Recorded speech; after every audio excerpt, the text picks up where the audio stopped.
Di hamparan biru yang tak bertepi, hiduplah sekumpulan awan. Di antara mereka ada satu awan kecil yang paling menggemaskan. Namanya Kicik. Tubuhnya seputih kapas dan selembut sutra. Tapi sayangnya sangat pemalas. Setiap fajar menyingsing, saat teman-teman awannya berharap penuh semangat menuju sekolah awan, Kicik justru mencari tempat paling nyaman untuk bermalas-malasan. Biasanya, ia akan berbaring di puncak gunung yang sepi, memandangi dunia di bawah sambil menguap.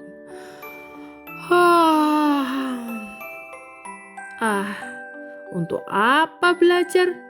Mengapung seperti ini jauh lebih menyenangkan, gumamnya. Sementara itu, di sekolah awan, guru awan yang bijaksana sedang mengajar. "Anak-anak," kata sang guru, "ingatlah, tugas kita mulia. Matahari yang hangat menyinari sungai, danau, dan lautan, membuat sebagian air berubah menjadi uap yang ringan dan terbang ke atas.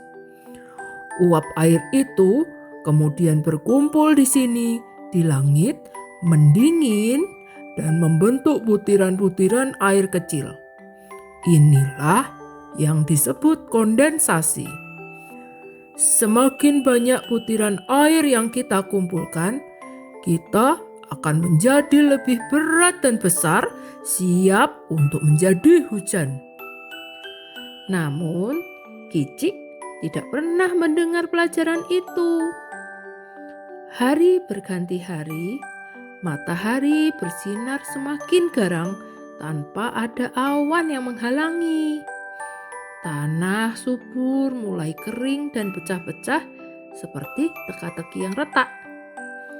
Sungai yang dulu mengalir deras, kini hanya menyisakan aliran kecil yang lesu. Bunga-bunga yang berwarna-warni menundukkan kepalanya, layu dan kehausan. Anak-anak yang biasanya berlarian di taman, kini hanya berteduh mengeluh kepanasan. Dari atas gunung, Kicik yang sedang asik melamun tiba-tiba mendengar isak tangis yang begitu pilu. Ia melayang turun dan melihat seorang anak perempuan kecil yang sedang duduk di bawah pohon ek yang daunnya mulai menguning dan berguguran. "Hei, kenapa kamu menangis?" sapa Kicik dengan lembut. Anak itu mendongak, matanya yang sembab menatap Kicik. "Aku sedih, awan. Lihatlah, kebun bungaku semuanya mati karena tidak ada hujan. Aku rindu menari di bawah rintik air." Dek, hati Kicik terasa seperti ditusuk. Ia menatap sekelilingnya dan baru menyadari betapa parah keadaan di bumi. Teman-temannya tidak sedang bermain-main di sekolah.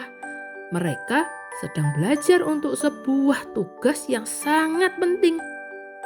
Rasa malu dan penyesalan menyelimuti dirinya.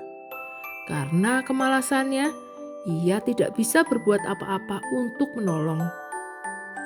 Tanpa berpikir panjang, Kicik memutar tubuhnya dan melesat secepat mungkin menuju sekolah awan.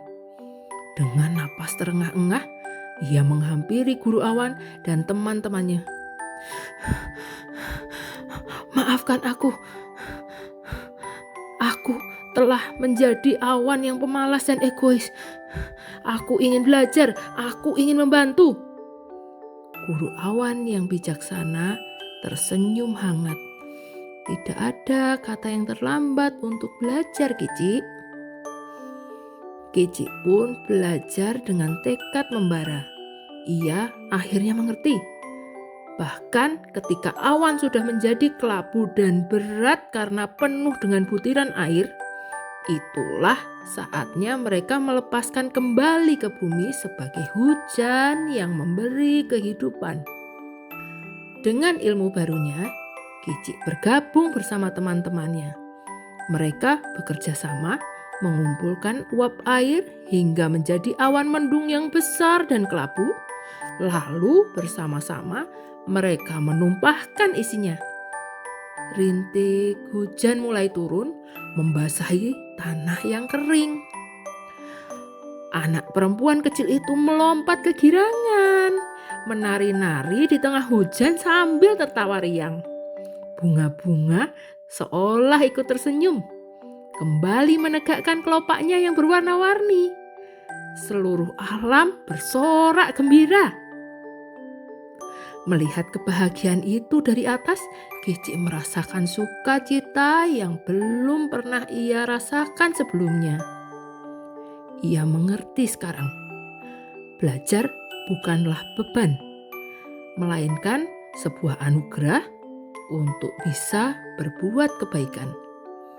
Sejak hari itu, tak ada lagi Kicik si pemalas.